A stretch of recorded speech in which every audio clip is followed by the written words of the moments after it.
अरे भैया एक प्लेट कुलचे लगाना। जी साहब अभी बनाता हूँ। अरे सर आप यहाँ पे कैसे? पापा आप जानते हो इन्हें? हाँ बेटा बहुत अच्छे से जानता हूँ इन्हें, लेकिन सर आप ये यहाँ पे कैसे? अरे अभी तो नई दुकान ली है मैंने, बहुत अच्छे छोले कुलचे बनाता हूँ मैं।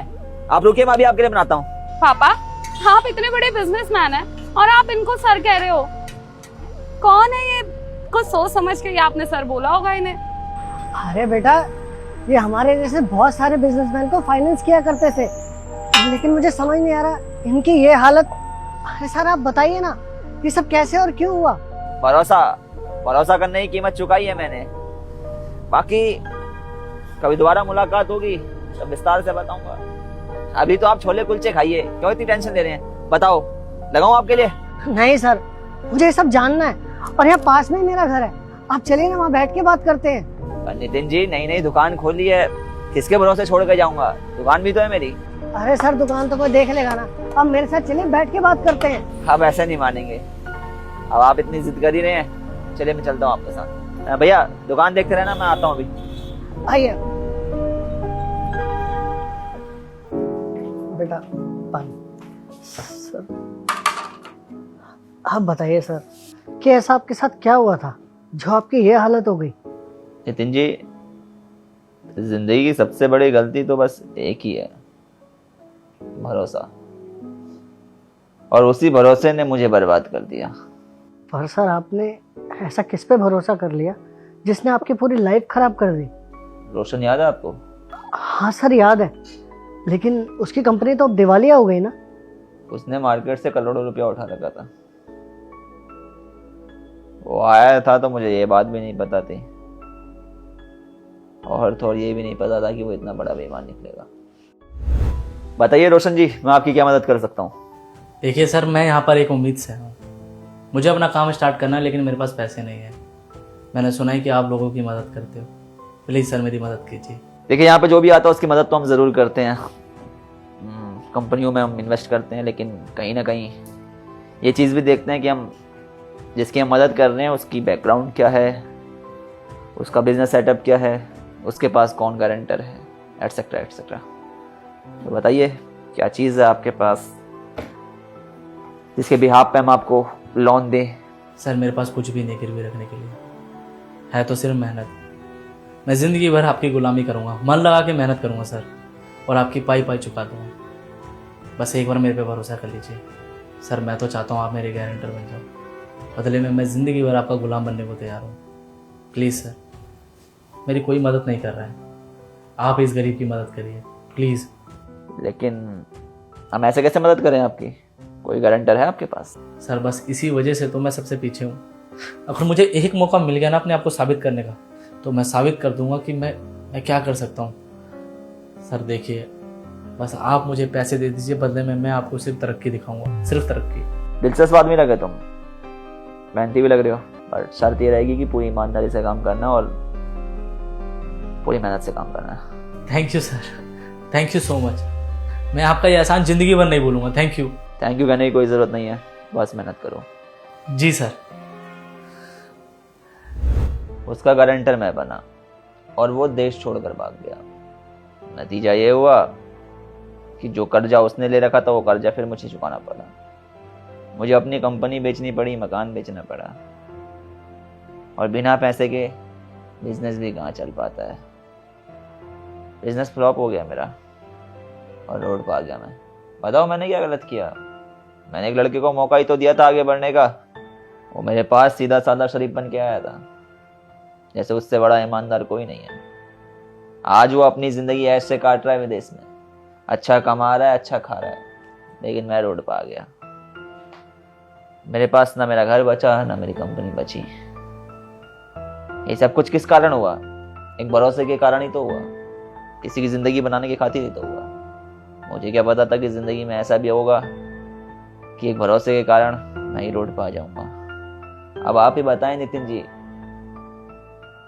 जब मेरे साथ इतना कुछ हो चुका है तो क्या आगे से मैं किसी पे भरोसा कर पाऊंगा? सर ये तो उसने आपके साथ बिल्कुल ठीक नहीं किया। सर आपने कितने लोगों की मदद करी है, अगर आप बुरा ना माने तो मैं आपकी मदद कर सकता हूँ। नहीं नितिन जी, मैं खुश हूँ अपनी ज़िंदगी से। आपने पूछा वही काफ़ी है। मेरी तो शुरुआत से ही आदत रही है कि कम रिसोर्सेज में भी ज़िंदगी काट सकता हूँ।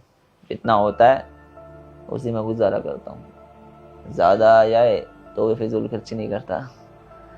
बाकी ठीक है, किस्मत को शायद यही मंजूर होगा तो ऐसे ही जिएंगे। बाकी आपका बहुत बहुत धन्यवाद नितिन जी। जहाँ एक और काफ़ी बुरे लोगों से भी सामना हुआ, वहीं दूसरी ओर आप जैसे अच्छे लोगों को भी मैं जानता हूँ। इस बात का सुकून है मुझे। लेकिन सर आप ही बताइए ना कि मैं कैसे बर्दाश्त कर सकता हूँ कि जिस इंसान की वजह से आज मैं इस मुकाम पे हूँ, मैं उसे ऐसे छोले कुलचे की रेहड़ी लगाते हुए नहीं देख सकता। देखिए नितिन जी, अभी माफ़ कीजिएगा मुझे, दुकान पे कोई है नहीं और उसी दुकान से मेरा घर चलता है, तो अभी मेरे को निकलना होगा। मैं आपसे कभी फिर आगे मिलता हूँ। लेकिन सर मेरी बात तो सुनिए।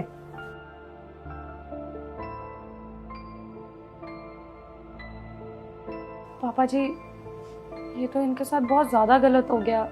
हाँ बेटा, उनके साथ बहुत गलत हुआ है और शायद तुम्हें पता नहीं, अगर दुनिया में इन जैसे लोग ना हो ना तो हम जैसे कई लोग बर्बाद हो सकते हैं और उनमें से एक मैं भी हो सकता था। और अगर आज मेरा बेटा इतनी बड़ी कंपनी चला रहा है ना तो उसकी सबसे बड़ी वजह ये इंसान ही है।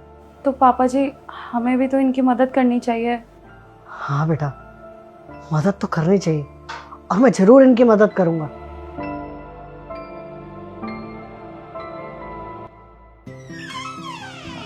नितिन जी, बुलाया आपने?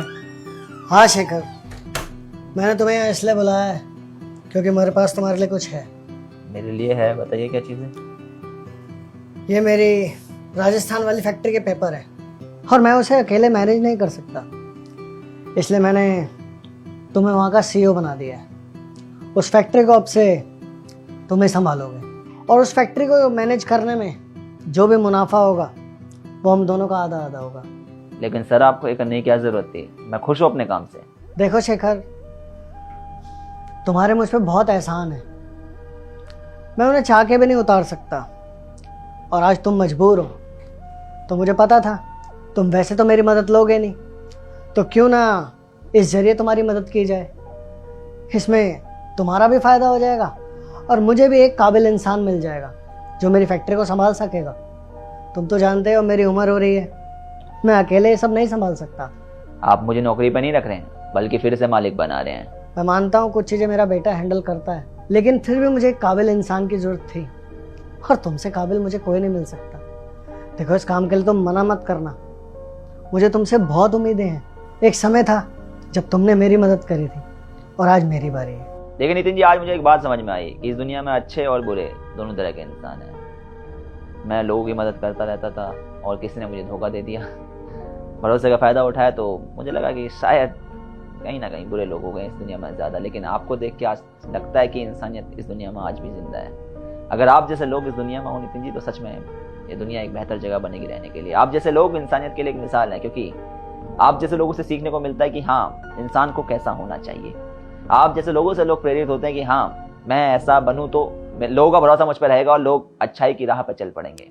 गैरों की बात तो क्या करें नितिन जी, परिवार जो होता है, परिवार में भी यही हिसाब किताब है। परिवार में जो लड़ाइयाँ होती हैं ये आपसी मतभेद के कारण होती हैं। आपसी तालमेल ही नहीं बैठ पाता कई बार।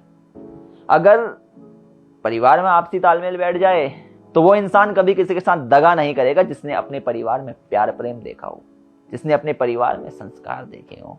क्योंकि हमारा पहला गुरु हमारा परिवार होता है और परिवार में अगर इतनी अच्छी शिक्षाएं मिलने लगे फिर तो ये दुनिया सच में एक बहुत अच्छी जगह बनेगी रहने के लिए। देखो शेखर, मैं मानता हूँ जिंदगी में अच्छा बुरा टाइम सबके पास आता है, लेकिन जिस इंसान ने आपके बुरे वक्त में आपका साथ दिया हो और जब उस इंसान का बुरा वक्त चल रहा हो तो हमारा भी फर्ज बनता है ना उसका साथ देने का। तो प्लीज़ तुम मना मत करो, इस फैक्ट्री को संभाल लो। बहुत लोगों की मदद करी मैंने, लेकिन कोई सामने नहीं आया मदद के लिए। आप तो बस बिजनेस पार्टनर थे हमारे, आपकी कंपनी के साथ डील हुआ करती थी, लेकिन आपने भरोसा जताया मुझ पर और मदद के लिए आए हैं। बहुत बहुत धन्यवाद।